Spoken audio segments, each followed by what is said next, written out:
I'd like to talk with you today about the Piano Sonata in A Major by Franz Schubert. This was one of the great posthumous piano sonatas by Schubert, and it celebrates the mystery of life. It gives deep insight into what life, your life, my life, is all about. And we're going to be able to get these insights because we'll pay some attention to the poetry that Schubert used. This poetry would inspire him to his musical creations, and the creations, the bones, the marrow of these creations is found in the poetry. So this first poem that inspires the first movement is by Ernst Schulze.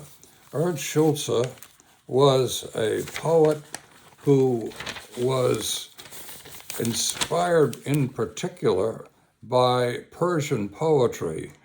Ganjavi Nozami and Hafez were particularly important for Schulze. And this is because Schulze's wife, whom he loved very, very much and had loved for quite a while and then finally married, she died shortly after his marriage, and it devastated him. And his mysticism has to do with his relationship with that woman. So it was this Persian inspiration that's important to Schulze, and it was also important to Schubert. And let's take a look at the poem then and find out how this happened.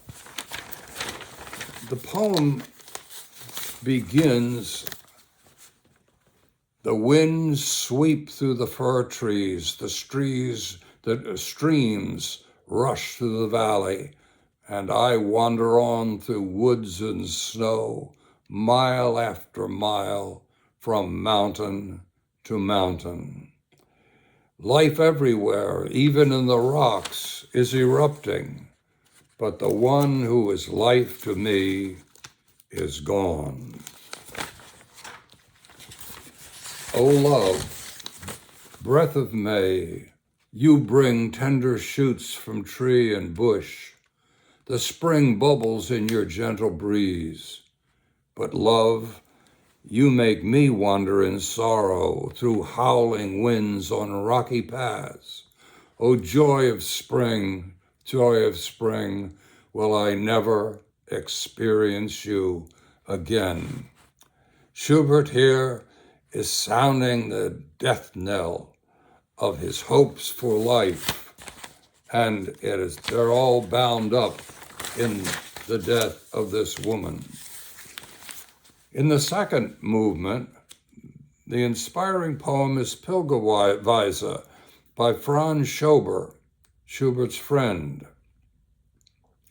And this poem tells the tale of the wanderer on this earth. He is symbolic of you or symbolic of me. And he's wandering, going from house to house. He's not really at home. He's alienated everywhere he goes. He says, with open sympathy and handshake, I will sing you a song. Wreaths of blue flowers I will give to you. I will play my zither and sing you a song.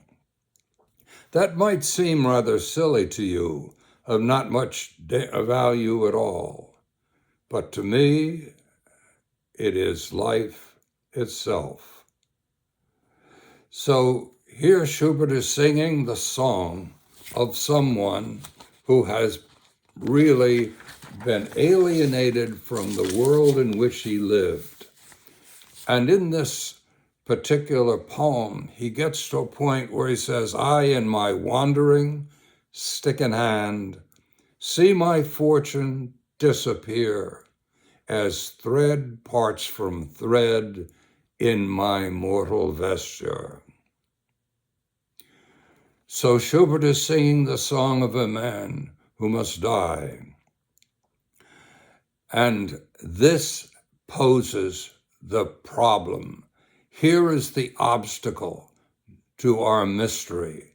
How can someone in these straits be singing a song of hope?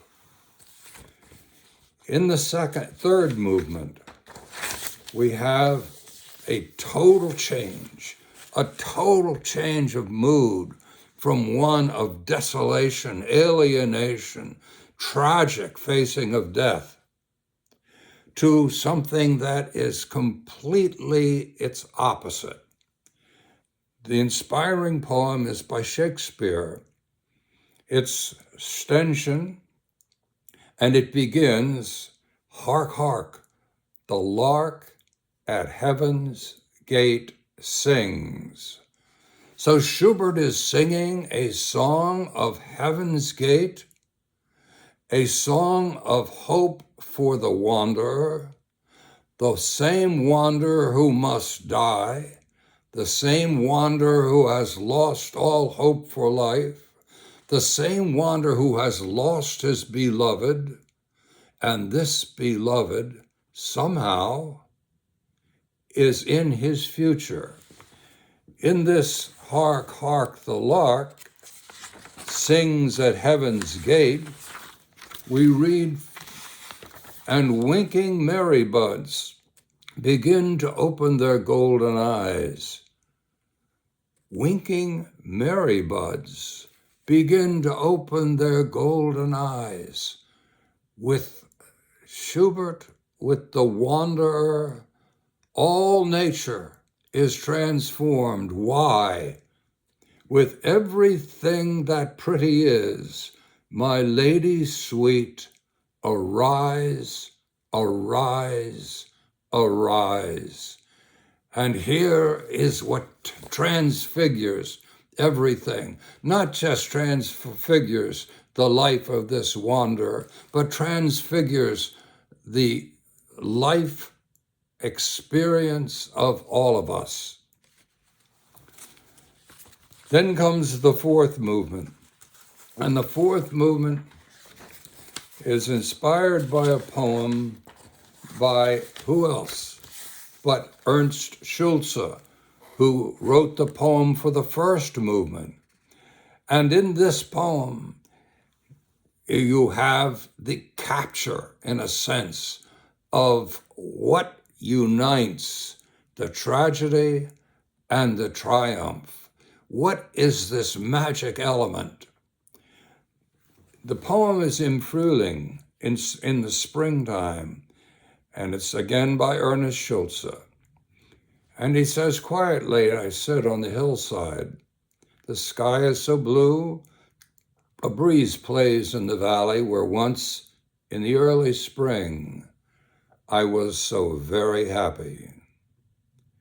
I walked by her side then, so much in love, so close to her, and deep in the dark mountain spring, I could see heavenly beauty, bright and blue, and in that heaven I saw her." So his wanderer stands beside this water, looking into that water.